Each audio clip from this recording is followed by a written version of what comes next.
സജിന ഒരു ദിവസം ഈ ഒരു മാസം പോലും ആയില്ലല്ലോ, ഒരു ദിവസം അവളുടെ ഇൻസ്റ്റാഗ്രാമിൽ വന്നിട്ട് അവളൊരു വീഡിയോ ഇടുകയാണ്. പോട്ടെ സാറേ കേട്ടാ, വീട്ടുകളാ ബോട്ടിയില്ലാത്ത അവൻ എന്തെങ്കിലും പറഞ്ഞെന്ന് പറഞ്ഞ് വിവരമില്ലാത്ത നിങ്ങളല്ലേ അത് ക്ഷമിക്കേണ്ടത്. റസൂൽ പൂക്കുട്ടിയും സജിനയുമായി 4 വർഷമായിട്ട് പ്രണയത്തിലാണ്, 3 മാസം ഗർഭിണിയാണെന്ന്. ഇങ്ങനൊരു കടുങ്കൈ ചെയ്യുന്ന ഞാൻ വിചാരിച്ചില്ല. നിനക്കിതെങ്ങനെ സഹിക്കാൻ കഴിയും ജോസേ?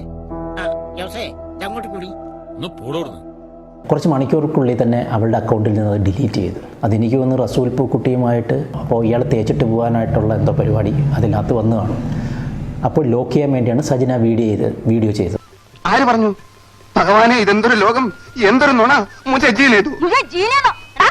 അത് കഴിഞ്ഞ് ഇത് കൈവിട്ട് പോയി എന്നറിഞ്ഞപ്പോഴത്തേക്ക് വീണ്ടും മെഴുകാനായിട്ട് അടുത്ത ഒരു കഥയുമായിട്ട് വരുന്നു, ഹാക്കിംഗ് കഥയുമായിട്ട് വരുന്നു. ഒരു കുറച്ച് വിവാദമായിട്ടുള്ള വീഡിയോകൾ ഇപ്പോൾ വന്നുകൊണ്ടിരിക്കുകയാണ്.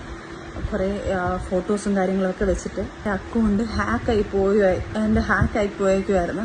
എന്നാലും ഇത്രയും ഞാൻ പ്രതീക്ഷിച്ചില്ല. കുറച്ച് വിദ്യാഭ്യാസം കുറവാണെന്നേ ഉള്ളൂ. കുറെ വിദ്യകളും സകല അഭ്യാസങ്ങളൊക്കെ പഠിച്ചവനാണ് ഞാൻ. പക്ഷെ എന്തൊക്കെ നമ്മൾ മെഴുകിയാലും പ്രപഞ്ചനീതി, ദൈവനീതി എന്നൊക്കെ പറഞ്ഞ ചില സാധനങ്ങളുണ്ട്. അത് സത്യങ്ങൾ പുറത്ത് കൊണ്ടുവരിക തന്നെ ചെയ്യും.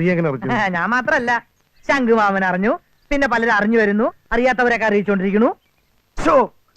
ഒരു എളുപ്പമില്ലാതെ ഇങ്ങനെ പച്ചക്കള്ള അടിക്കടി മാറ്റിപ്പറഞ്ഞ് ജനങ്ങളെപ്പോലും വിഡ്ഢികളാക്കാൻ കാണിക്കുന്ന ഈ ഒരു മനസ്സ്. ഇവിടെ എന്തൊക്കെ ബഹളായിരുന്നു, ഇപ്പൊ എന്തായി? ഞാൻ എന്നേ പറഞ്ഞില്ലേ ഇതൊക്കെ പറ്റിപ്പാണം. ഇയാളെ ഇനി നമ്മൾ വിശ്വസിക്കൂല, കള്ളെ കാട്ടുകളെ. സോഷ്യൽ മീഡിയയാണ്.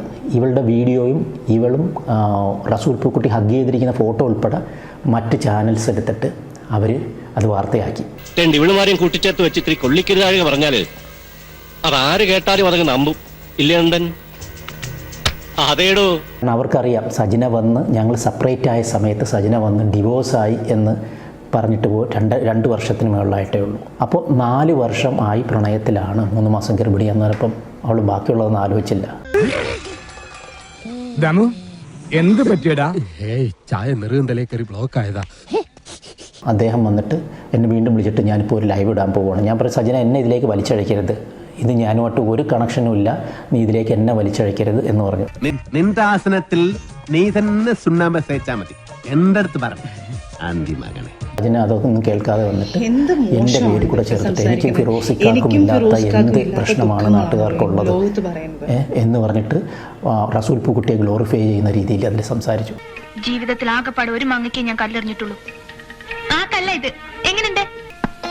എന്നിട്ട് ആ മാങ്ങ ഒറ്റയേറിന് തന്നെ വീണോ ചേച്ചി? വീണു.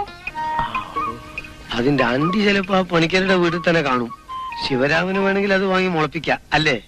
കിട്ടും. രണ്ടാമത് എനിക്ക് ഈ സമയം ഒരു ഓഡിയോ കിട്ടുകയാണ്. അത് ഞാൻ നിങ്ങളെ ഒന്ന് ജസ്റ്റ് കേൾപ്പിക്കും. വെറുതെ കിടന്ന് ഉരുളാദാശനെ. ആശാന്റെ കംപ്ലീറ്റ് ബയോഡാറ്റ ഞങ്ങൾക്ക് കിട്ടിക്കഴിഞ്ഞു. കിട്ടിയല്ലേ?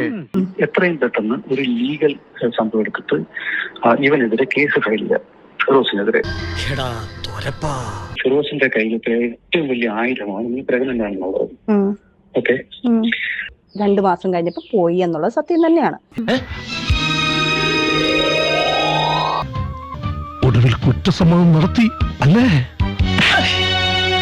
അത് കഴിഞ്ഞിട്ടും നമ്മൾ സന്തോഷത്തോടെയാണ്. ഒരു പ്രാവശ്യം ഉള്ളൂ ഞാനൊന്ന് ഇക്കാനടുത്ത് ബലമായി പീഡിപ്പിച്ച് എനിക്ക് ഇക്കാനെ വേണമെന്നും ബലമായിട്ട് ഞാൻ ഷാദിത്തുള്ള സമയത്ത് ഞാൻ ഇക്കാലത്ത് പറഞ്ഞിട്ടുണ്ട്. അത് ഇതൊന്നും അല്ല, ഇതിന് 2 മാസം മുന്നേ ആണ്.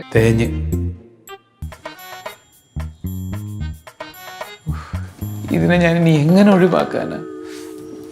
ഈ പ്രാവശ്യം, അതായത് കഴിഞ്ഞ മാസം, അതായത് ഈ പ്രശ്നങ്ങളൊക്കെ നടക്കുമ്പോൾ നമ്മൾ സന്തോഷത്തോടെ ഫിസിക്കൽ അറ്റാച്ച്മെന്റ് ആയപ്പോഴാണ് ഈ കുഞ്ഞായത്. അല്ലാതെ ഞാൻ നിങ്ങളെ പീഡിപ്പിച്ചോ, ഞാൻ നിങ്ങളെ അബ്യൂസ് ചെയ്തോ, നിങ്ങളിരിക്കുന്ന സാധനം എടുത്തിട്ട് എന്റെ അടുത്ത് വെച്ചിട്ട് എനിക്ക് കുഞ്ഞിനുണ്ടാക്കാൻ പറ്റത്തില്ലല്ലോ. അയ്യേ, എന്തൊരു വൃത്തിയുടെ ലാംഗ്വേജ് അത് കൺട്രിമാൻ. ഈ വായുണ്ടല്ലോ അങ്ങനെ ഭക്ഷണം കഴിക്കണത്. Too bad country people.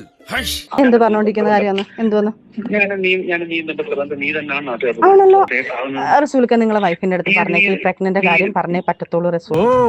അപ്പോൾ അങ്ങനെ ഒരു സംഭവം ഉണ്ടായിരുന്നല്ലേ? എന്താ ഞാൻ കേൾക്കുന്നത്? നീ ഒരിക്കലും ഞാനും നീയും ഒരുമിച്ച് നിൽക്കേണ്ട ആവശ്യകത നീ ഇപ്പോഴും മനസ്സിലാക്കിയിട്ടില്ല. അത് ഞാനല്ലല്ലോ മനസ്സിലാക്കുന്ന റസൂൽ പൊക്കുട്ടി. മുഖം കണ്ടാ അറിയാൻ പേടിച്ചോളാണെന്ന് ഓരും പെട്രോള് കണ്ണും കാലും കാണിച്ച് എന്റെ ഏട്ടനെ മയക്കെടുത്ത് തന്നെ ചതിച്ചുണ്ടാക്കി എന്നുള്ളൊരു ഡയലോഗ് ഉമ്മയുടെ നേരത്തെ പറഞ്ഞു നിങ്ങള്. ഞാൻ സച്ചിനെ ഇങ്ങനെ ഞാൻ അത് നിർബന്ധിച്ച് പിടിച്ചുണ്ടാക്കിയെന്ന് പറഞ്ഞു. നിർബന്ധിച്ച് പിടിച്ചുണ്ടാക്കാൻ നിങ്ങൾ ഇരിക്കുന്ന സാധനം എനിക്ക് അടുത്ത് ഉണ്ടാക്കാൻ പറ്റത്തില്ലല്ലോ.